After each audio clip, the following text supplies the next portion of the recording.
So with all this discussion about eigenvectors and eigenvalues and this and that, so you're probably wondering, if you have a given, square matrix A, how would you go about finding the eigenvalues and the eigenvectors of the matrix A? Well, I want to state and prove a theorem, which is going to help us with this task. So, if you given an n by n matrix A, an eigenvalue of A is a scalar lambda, such that lambda I minus A has a zero determinant. This means a determinant. And secondly, the eigenvectors of A corresponding to lambda are the non-zero solutions of lambda I minus A times x equals 0. When I say the non-zero solutions, I mean the the vector x solutions, or the solutions for the vector x, whichever way you want to say it. Well, first of all, lambda x, I could rewrite that as lambda times ix, because ix and x are the same thing. But then I can associate and say this is lambda I times x. I'm allowed to do that. Now, since lambda x equals ax, because that's the definition of an eigenvector. That's what an eigenvector is. I can subtract the ax from each side. I get here the zero vector, and now I can distribute. I can factor out. I'm allowed to do this, and this is lambda I minus a times the vector x is equal to the zero vector. So if lambda is an eigenvalue, meaning that ax equals lambda times the vector x, that means that lambda I minus a times the vector x is equal to the zero vector. Now lambda I is an n by n. X is an n by 1, a is an n by n, and lambda I is also an n by n. So I have an n by n times an n by 1. Anyway, that's going to be the zero vector, an n by 1 zero vector. But let's continue. Now it's time for an astute observation.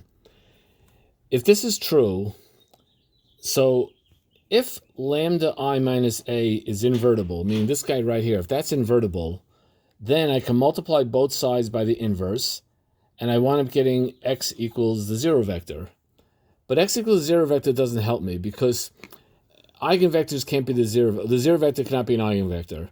So I am only interested in solutions to this, in x vectors solutions that are not the zero vector, which means that lambda I minus a cannot be invertible. So I need that lambda I minus a not to be invertible in order to have non-zero x vectors that are going to satisfy this guy here, and of course ultimately satisfy that guy up there. Anyway, but if it's not but the way to do this is that lambda I minus a is not invertible. That means that the determinant of lambda I minus a equals 0, and that's something we learned in the previous chapters. Now I'm going to give an example of doing this, but basically the strategy is going to be, I'm going to look at this. This is an equation. I'm going to find lambda values that make this equation equal to 0. Once I have those lambda values, I'm going to know this matrix here, and then we're going to solve for x, just like I would solve any equation for. This would be a system of simultaneous equations. I know all the coefficient matrix, the coefficient matrix, if you will. I just got to find the values of the variables.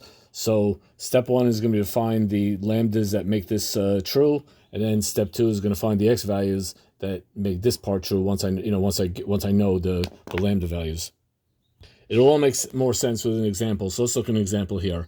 I'm looking at the matrix A is equal to 2, 1, negative 2, negative 5.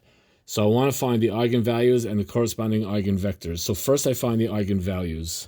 I need lambda I minus a to equal 0. But what is lambda I minus a? Well, lambda I is lambda times the I vector, which is this, lambda 0, 0, lambda. Minus a is my original guy over here. So that becomes the new vector, lambda minus 2, 12, negative 1, and lambda plus 5. Now I have a determinant here, and the determinant is just you take a regular determinant, so it's x minus 2 times x plus 5 minus negative 1 times 12, which if I just work this all out, that comes out to be lambda squared plus 3 lambda plus 2, and that has to equal 0. Well, that equals 0, so I could factor this, and that would give me either lambda equals negative 1 or lambda equals negative 2. I'm going to call this one lambda 1, I'm going to call that one lambda 2. They're two separate eigenvalues. Now for now we're going to look at this now as two separate problems, meaning that we're going to find the associated eigenvectors for lambda 1, and we're going to find the associated eigenvectors for lambda 2. But lambda 1 and lambda 2 are kind of like two different worlds. Anyway, if lambda is equal to -1, for lambda 1 where it equals -1, lambda I minus a is negative I minus a, which is -1 minus 2, 12, -1, blah, blah, which comes out to be -3, 12, -1, 4. And I want to solve this. I want to solve the homogeneous system of this times the x vector equals 0. Now to do that, I do a row reduction, and this matrix row reduces to this guy here. So I'm going to let y equal t and x equal 4t. So my eigenvector, I'm going to call it x1 in honor of the fact that that's lambda 1. My vector is going to be t times 4, 1. So 4, 1 is the basis for the eigenspace, and t times 4, 1 is the entire eigenspace. And of course, if t equals 0, then I get the 0 vector.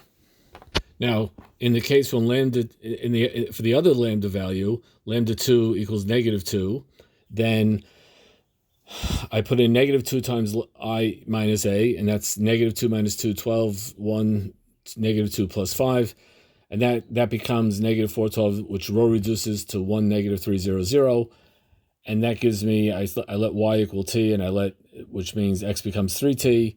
So now I have, that should be lambda 2. Lambda 2 is equal to t times 3, 1. So 3, 1 is the basis, and t is all the values. And this really gives you the basis of my vector space or my eigenspace. Now in the past, when we had two parameters in one problem, we made one t, we made the other one s. Here I'm making them both t. Why is that? Because it's really not two parameters in one problem. It's really one parameter for one problem, and then one parameter for a different problem, which is really a different world, because the second eigenvalue is like a different world from the first eigenvalue, and therefore t associates with this. And now when I go to the second eigenvalue, it's like I'm doing a whole new problem, starting from scratch, and I'm just have a new problem, and I have t. That's why I never bothered making an s and a t, because it's not like two values in one. It's not like two parameters in one problem. It's really two parameters in two separate problems.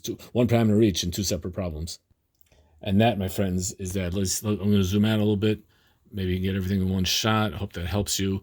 Bye.